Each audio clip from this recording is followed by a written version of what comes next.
The use of two grounding electrode conductors, often abbreviated as GC, in switchgear configurations used as service equipment where the neutral and equipment ground are bonded, serves several important purposes, including facilitating testing and enhancing security. Firstly, let's consider testing. The two grounding electrode conductors offer a redundant path for ground fault current to reach the grounding electrode. This redundancy is crucial because it ensures the grounding system remains operational even if one of the grounding electrode conductors fails or becomes disconnected. During regular testing of the grounding system, one grounding electrode conductor can be temporarily disconnected to assess the integrity and effectiveness of the other grounding electrode conductor. This testing procedure helps verify that the remaining grounding electrode conductor is capable of adequately handling ground fault currents and maintaining a safe electrical environment. Secondly, let's examine security. The additional grounding electrode conductor connected to the transformer neutral at the Y secondary side offers an alternative pathway for ground fault current to flow to the grounding electrode. This is vital in preventing ground fault current from taking unintended paths through other equipment or wiring, which could create significant safety hazards. If the neutral conductor connecting the transformer neutral to the switchgear bus becomes disconnected or compromised, the second grounding electrode conductor provides a backup path to the grounding electrode. This backup ensures that ground faults can still be safely cleared, protecting both equipment and personnel. Additional benefits of using two grounding electrode conductors include, firstly, reduced impedance. Utilizing two grounding electrode conductors in parallel reduces the overall impedance of the grounding system. Lower impedance improves the effectiveness of the grounding by allowing fault currents to flow more readily to ground, thereby facilitating faster and more reliable operation of overcurrent protective devices such as circuit breakers and fuses. Secondly, increased reliability. The redundancy provided by two grounding electrode conductors greatly enhances the reliability of the grounding system. If one grounding electrode conductor is damaged or disconnected, the other continues to provide a ground fault current path, ensuring continuous grounding protection. Thirdly, enhanced safety.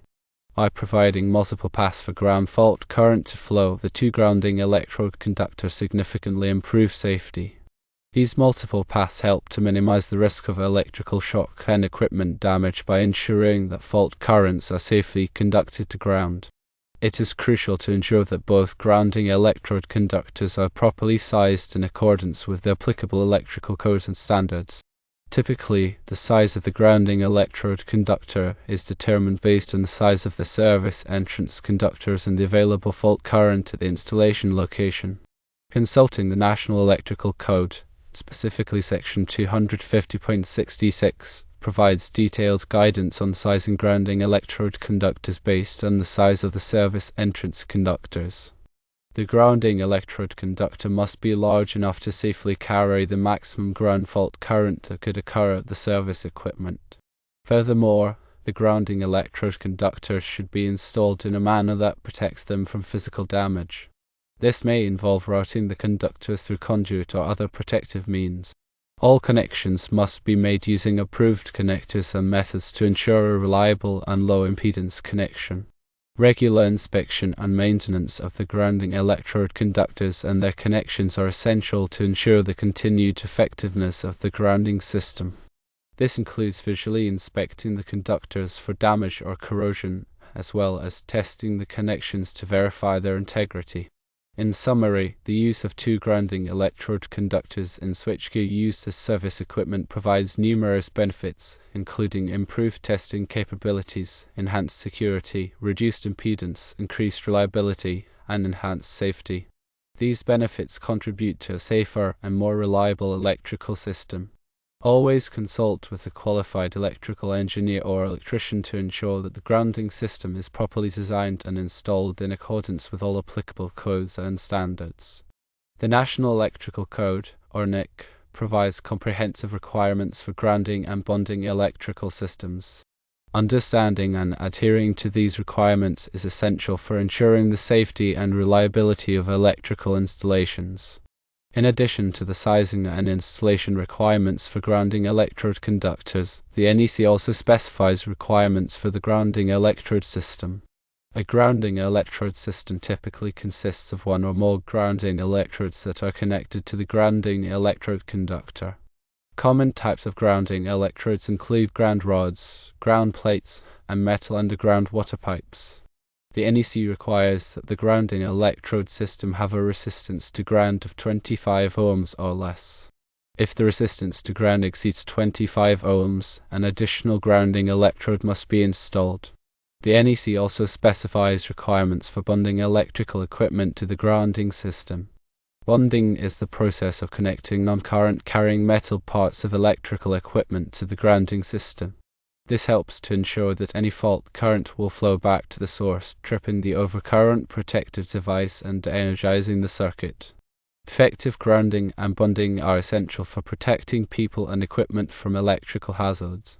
By following the requirements of the NEC and consulting with qualified professionals, you can ensure that your electrical system is safe and reliable. When considering the configuration of grounding electrode conductors, it's also essential to understand the role of the main bonding jumper. The main bonding jumper is a conductor that connects the grounded conductor, typically the neutral, to the equipment grounding conductor, the service equipment. This connection ensures that the entire electrical system is at the same potential, minimizing the risk of voltage differences that could cause electrical shock. The size of the main bonding jumper is determined based on the size of the service entrance conductors, as specified in the NEC. It is crucial that the main bonding jumper is properly sized and installed to provide an effective low impedance path for fault current. Furthermore, it's important to differentiate between grounding and bonding. Grounding refers to connecting the electrical system to the earth, while bonding refers to connecting non-current carrying metal parts of equipment together into the grounding system. Both grounding and bonding are essential for electrical safety. Proper grounding ensures that fault currents have a path back to the source, while proper bonding ensures that all metal parts are at the same potential, reducing the risk of electrical shock. The NEC provides detailed requirements for both grounding and bonding, and it is important to understand and follow these requirements to ensure a safe and reliable electrical system. Also, consider the impact of harmonics on grounding systems. Harmonics are distortions of the sinusoidal waveform of alternating current. They can be caused by nonlinear loads such as electronic devices and variable frequency drives. Harmonics can cause increased current flow in the neutral conductor and the grounding system, which can lead to overheating and equipment failure. To mitigate the effects of harmonics, it may be necessary to use oversized neutral conductors and grounding conductors. It may also be necessary to use harmonic filters to reduce the level of harmonics in the electrical system. The NEC provides guidance on dealing with harmonics in electrical systems, and it is important to consult with a qualified electrical engineer to address harmonic issues. When dealing with sensitive electronic equipment, it may be necessary to provide a separate, isolated ground. An isolated ground is a grounding conductor that is dedicated to serving sensitive electronic equipment. It is isolated from the regular equipment grounding system to minimize the effects of electrical noise and interference. Isolated grounds are often used in hospitals, laboratories, and data centers to protect sensitive equipment from damage and to ensure accurate measurements. The NEC provides requirements for isolated grounds, and it is important to follow these requirements when installing an isolated ground system. Surge protection is another important aspect of electrical system design.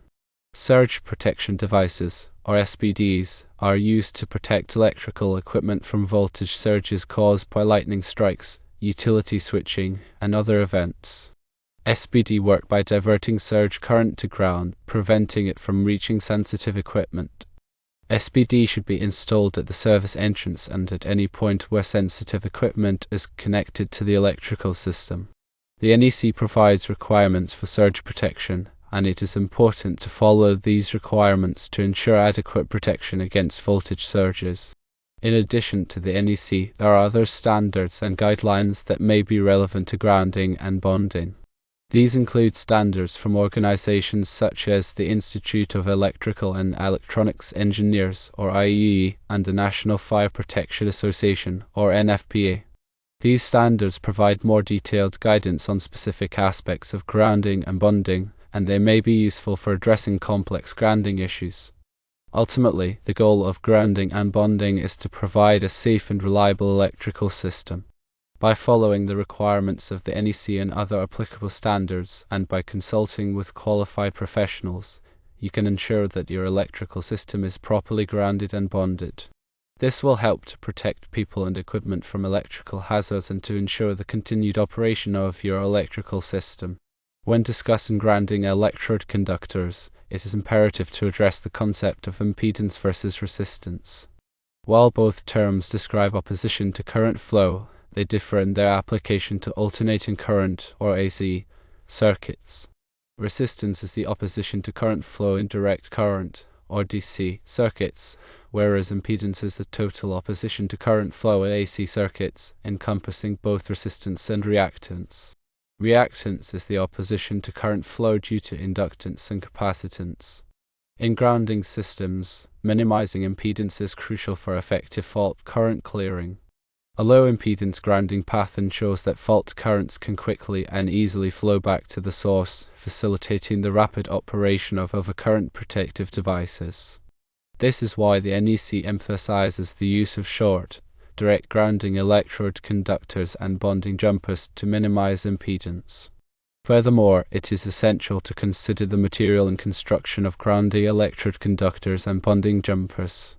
Copper conductors are generally preferred due to their low resistivity and excellent corrosion resistance. However, aluminum conductors are also permitted under certain conditions, provided that they are properly sized and installed. The NEC provides specific requirements for the use of aluminum conductors in grounding systems, including the use of approved connectors and antioxidation compounds. The construction of grounding electrode conductors and bonding jumpers is also important. Stranded conductors are generally preferred over solid conductors due to their greater flexibility and resistance to fatigue. However, solid conductors may be used in certain applications, provided that they are properly supported and protected from physical damage. In addition to the material and construction of grounding electrode conductors and bonding jumpers, it is also important to consider their ampacity. Ampacity is the current carrying capacity of a conductor. Grounding electrode conductors and bonding jumpers must be sized to carry the maximum fault current that could occur at the point of connection. The NEC provides tables and formulas for determining the ampacity of conductors based on their size, material, and installation conditions. It is important to consult these tables and formulas to ensure that grounding electrode conductors and bonding jumpers are properly sized for the intended application. Furthermore, it is essential to consider the impact of environmental factors on grounding electrode conductors and bonding jumpers. Environmental factors such as temperature, moisture, and corrosive substances can affect the performance and lifespan of these conductors. In corrosive environments, it may be necessary to use corrosion-resistant materials or to provide additional protection for the conductors. The NEC provides guidance on protecting grounding electrode conductors and bonding jumpers from environmental factors, and it is important to follow this guidance to ensure the long-term reliability of the grounding system. In addition to the grounding electrode conductor, it is also important to consider the grounding electrode itself. The grounding electrode is the point where the grounding system connects to the earth. Common types of grounding electrodes include ground rods, ground plates, and metal underground water pipes. The NEC provides requirements for the installation and sizing of grounding electrodes. Ground rods must be driven at least 8 feet into the ground and must be spaced at least 6 feet apart. Ground plates must have a surface area of at least 2 square feet and must be buried at least 30 inches below the surface of the earth. Metal underground water pipes can be used as grounding electrodes, provided that they are electrically continuous and that they are connected to the electrical system within 5 feet of where the pipe enters the building. The NEC also requires that the grounding electrode system have a resistance to ground of 25 ohms or less. If the resistance to ground exceeds 25 ohms, an additional grounding electrode must be installed. The resistance to ground can be measured using a ground resistance tester. It is important to test the resistance to ground periodically to ensure that the grounding system is functioning properly. In addition to the requirements of the NEC, there may be local codes and regulations that apply to grounding and bonding. It is important to consult with a local electrical inspector to determine the specific requirements for your area. Grounding and bonding are complex subjects, and it is important to have a thorough understanding of the applicable codes and standards. If you are not qualified to perform electrical work, it is important to hire a licensed electrician to ensure that your electrical system is properly grounded and bonded. By following the requirements of the NEC and other applicable codes and standards, you can ensure that your electrical system is safe and reliable. The principles of grounding and bonding extend to various specialized applications, including healthcare facilities, industrial plants, and telecommunications systems. Each of these environments presents unique challenges and requires specific grounding and bonding techniques to ensure safety and reliability. In healthcare facilities, for example, the presence of sensitive medical equipment necessitates particularly stringent grounding and bonding practices to minimize the risk of electrical shock and interference. Isolated power systems are often used in critical care areas to provide an extra layer of protection against electrical hazards. These systems use an isolation transformer to isolate the electrical supply from ground, reducing the potential for fault current to flow through patients or medical personnel. Industrial plants often have large electrical systems with heavy machinery and equipment. Effective grounding and bonding are essential to protect workers from electrical shock and to prevent equipment damage. Ground fault protection systems are commonly used to detect and interrupt ground faults, minimizing the risk of electrical hazards. Telecommunications systems also require careful attention to grounding and bonding to ensure reliable communication and to protect equipment from damage caused by lightning strikes and other surges.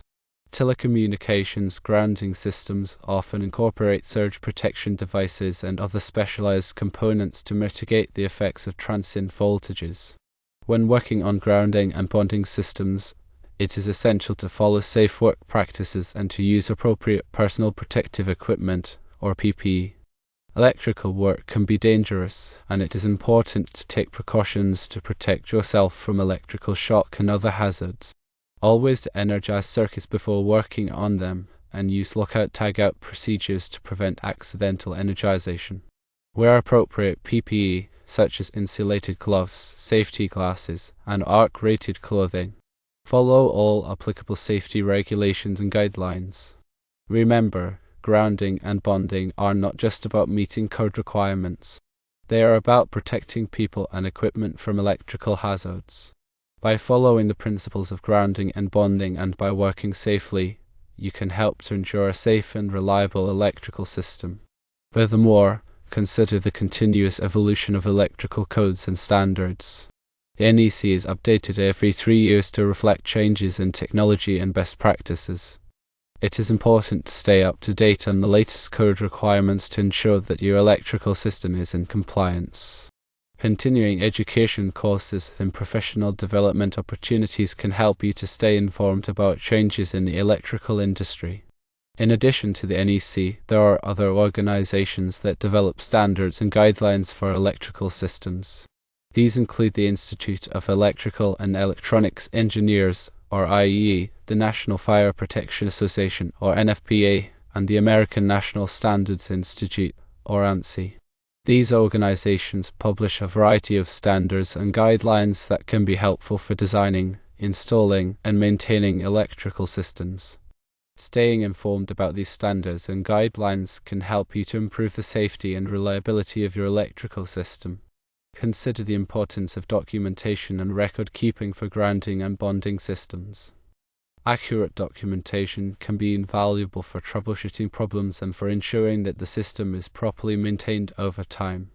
Documentation should include drawings, specifications, test results, and maintenance records. Drawings should show the location of all grounding and bonding conductors, electrodes, and equipment. Specifications should detail the materials, sizes, and ratings of all grounding and bonding components. Test results should document the resistance to ground, continuity, and other performance characteristics of the system. Maintenance records should track inspections, repairs, and other maintenance activities. By maintaining accurate documentation, you can help to ensure that the grounding and bonding system remains effective and reliable throughout its lifespan. Let's also not forget about the impact of future technologies on grounding and bonding. As new technologies emerge, such as electric vehicles, renewable energy systems, and smart grids, it will be important to adapt grounding and bonding practices to meet the unique requirements of these technologies. Electric vehicles, for example, require specialized charging equipment that must be properly grounded and bonded to prevent electrical hazards. Renewable energy systems, such as solar photovoltaic or PV systems, require grounding and bonding to protect against lightning strikes and other surges. Smart grids, which integrate advanced communication and control technologies into the electrical grid, require grounding and bonding to ensure reliable communication and to protect equipment from cyber attacks. By staying informed about these emerging technologies and by adapting grounding and bonding practices accordingly, we can ensure that the electrical system remains safe and reliable in the future. Finally, let's emphasize the ethical responsibility of electrical professionals to prioritize safety in all aspects of their work. Electrical professionals have a duty to protect the public from electrical hazards. This includes following the codes and standards, using safe work practices, and staying informed about new technologies and best practices. It also includes speaking up when they see unsafe conditions or practices. By upholding the highest ethical standards, electrical professionals can help to ensure a safe and reliable electrical system for everyone. Remember that the principles discussed can be applied to various situations. It is important to consult with qualified professionals and adhere to the specific codes and standards applicable to your jurisdiction. The information provided here is intended for educational purposes only and should not be considered a substitute for professional advice. Always consult with a licensed electrician or electrical engineer before undertaking any electrical work. Proper grounding and bonding are essential for electrical safety, and it is important to take the necessary steps to ensure that your electrical system is properly installed and maintained. This video explains several aspects of grounding and bonding, including the use of two grounding electrode conductors, impedance versus resistance, and the importance of documentation and record keeping. By understanding these concepts, you can improve the safety and reliability of your electrical system.